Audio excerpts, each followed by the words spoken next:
Hi, here. Today, I'm going to explain an American science fiction disaster film called The Core. Spoilers ahead. Watch out and take care. The movie begins in Boston, Massachusetts. Three enthusiastic business people get ready to go into a meeting. As soon as they walk in, one person falls unconscious.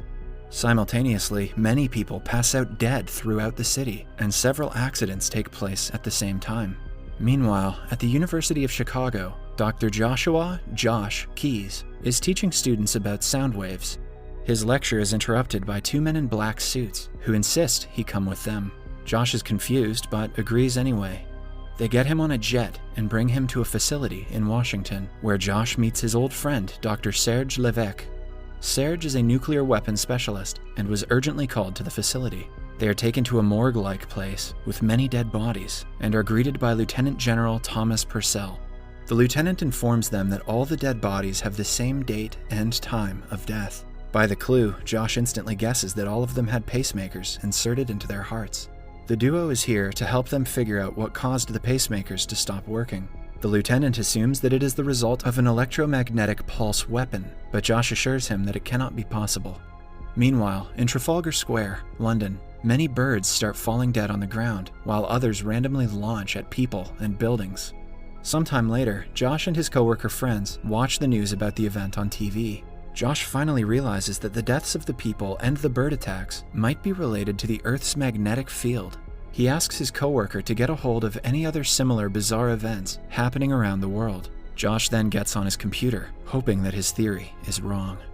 Somewhere else, in outer space, Major Rebecca Beck Childs and Commander Bob Iverson are ready to land the space shuttle Endeavour back on Earth. When they enter the atmosphere, a magnetic instability causes them to lose connection with mission control. Then, they notice the shuttle's line of launch is wrong, and it is about to crash land. Beck quickly makes some calculations and changes the course. Following her calculations, they land into the LA River, avoiding any property damage or loss of life. Meanwhile, an Earth specialist named Dr. Konrad Zimski is approached by Josh. He presents his ideas to Zimski, who condescendingly asks him to meet at his office. Later, Josh explains about the magnetic field to him, but an arrogant Zimski claims it to be false. Although Zimski acted like he didn't care, after Josh leaves, he brings out a secret file and calls Lieutenant Thomas to tell him about the discovery. Meanwhile, Josh and Serge are at a bar talking when they are interrupted by the guards again. They take the duo to a conference where high-ranking officials concerned with the matter are called. Zimski presents the discovery as his own and asks Josh to explain it to the panel. Josh uses a half-cut peach to represent the Earth and explains that the Earth's inner core has stopped spinning for an unknown reason. This means that the electromagnetic field around the Earth will soon disappear, which will further expose the Earth's surface to unfiltered solar radiation. Josh uses fire and a peach to show what will happen to the Earth in a few months. The lieutenant asks for a solution, and Josh replies that there isn't one. However, Zimski is adamant about finding a way to restart the planet. The group immediately flies to Utah to meet Dr. Edward Braz Brazelton. Braz shows them his invention called the ultrasonic lasers, which can create holes in any dense rock. Using this technology, they can create a hole through the ground that will lead them to the Earth's core. Lieutenant Thomas offers Braz all resources he needs to create a ship that will take them to the core. They plan to set off nuclear charges into the Earth's core to induce force that will rotate it again. While inducing the charges is not that difficult, traveling to the core is the team's biggest problem. Somewhere else, FBI agents meet a hacker named Donald Rat Finch. They take the man to the lieutenant and the team. Rat has been recruited to control the flow of information on the internet and prevent any information about the mission from being circulated. Meanwhile, Beck and Bob, who managed to land the shuttle safely earlier, are praised for their quick thinking. The lieutenant walks in and assigns the two to accompany Josh, Serge, Zimski, and Braz on the mission. Some days later, a conference is organized to declare the official initiation of the mission. Beck meets Josh and her team members for the first time. Josh is declared the head of the mission, much to Zimski's dismay. He starts narrating the preparation period that will go on for the next 3 months. First, Braz and his team of experienced scientists will manufacture the first ever ship that will be capable of reaching the center of our planet. The ship will be a multi-compartment vessel called the Virgil. Zimski is responsible for calculating the scale of the explosion needed to restart the rotation of the core. Beck and Bob will pilot the ship, while Serge is in charge of initiating the nuclear reaction. 3 months later, the ship is almost ready. The members train and prepare themselves for the mission. During this time, Josh and Beck start to harbor feelings for each other. Before the team can start the mission, an aggressive thunderstorm starts striking the planet's surface, which further pushes back the mission's deadline. The team finally travels to the South Pacific, where the ship Virgil waits for them. They board the ship after getting a green light from Mission Control, and Virgil finally takes a dive into the Pacific Ocean. They are welcomed by whales swimming alongside them. In no time, the ship reaches the depths. The ultrasonic lasers work their magic, and the ship manages to pierce through the ground. After the first 12 hours, the ship has reached 700 miles below the Earth's surface. They are currently traveling through the mantle and are about to enter the empty space. Apparently, with their 3 months of preparation, this team of the Earth's best scientists had not taken the space into consideration, so they braced themselves for aggressive turbulence. The ship then enters an area full of purple crystals. Unfortunately for the crew, the ship is stopped when one crystal jams the ultrasonic laser. The only way to fix the problem is by going out and removing the crystal manually. Everyone, except for Beck, steps out and is mesmerized by the view. As Braz and Josh cut the crystal that jammed the laser, hot lava starts pouring nearby. Zimski quickly runs inside the ship, leaving the others by themselves. They finally manage to cut the crystal that was blocking the ship, but Josh runs out of oxygen and falls unconscious in the process.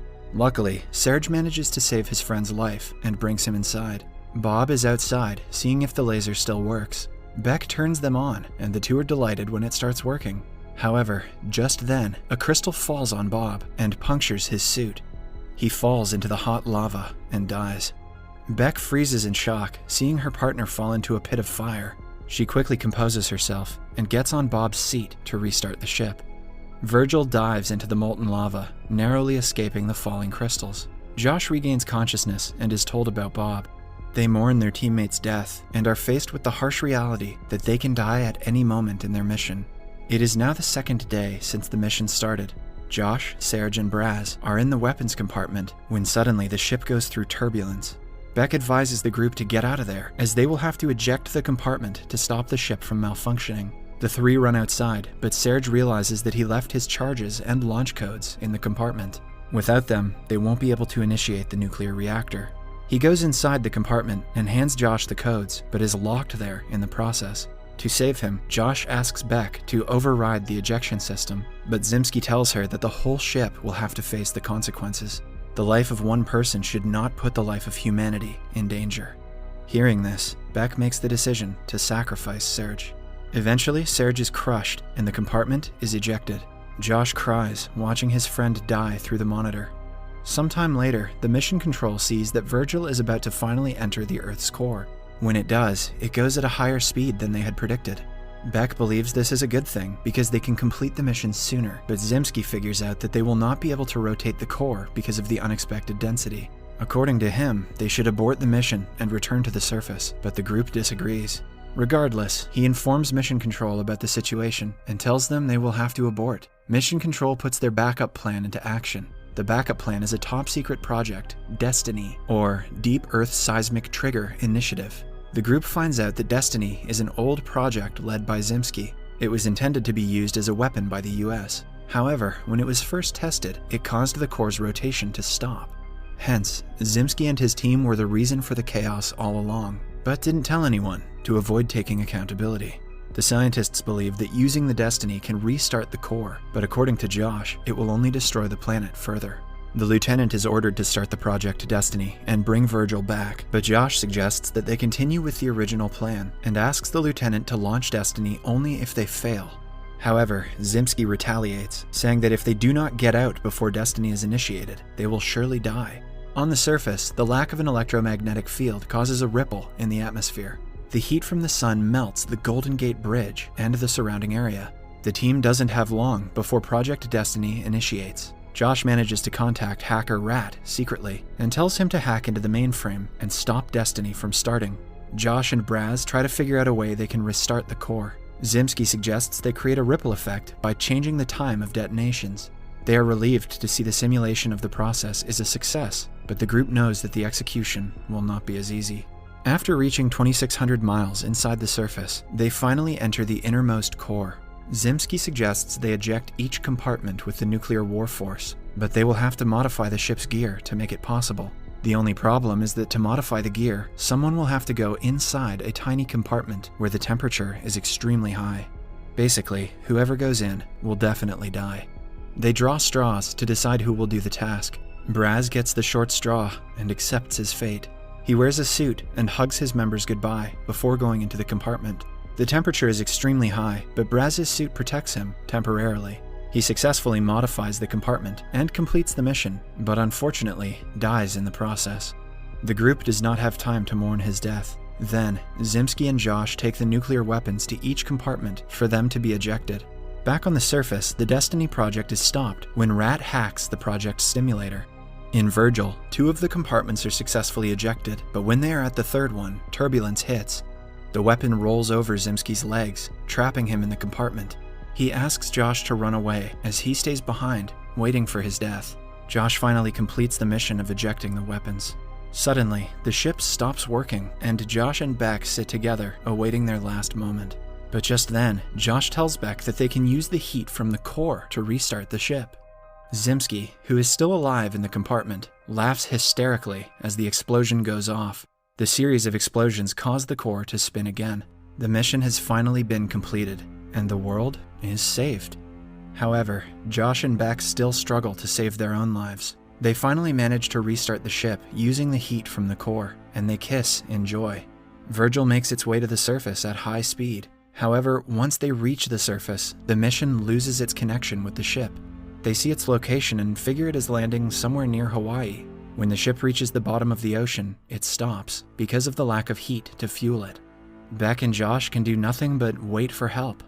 Many ships are sent to look for the two, but they find no signs of the ship. Just then, they catch the sound created by whales surrounding the ship. Using the whale, they navigate the ship and rescue the duo. It is now a week later, Rat in a cafe inserting a CD into his laptop.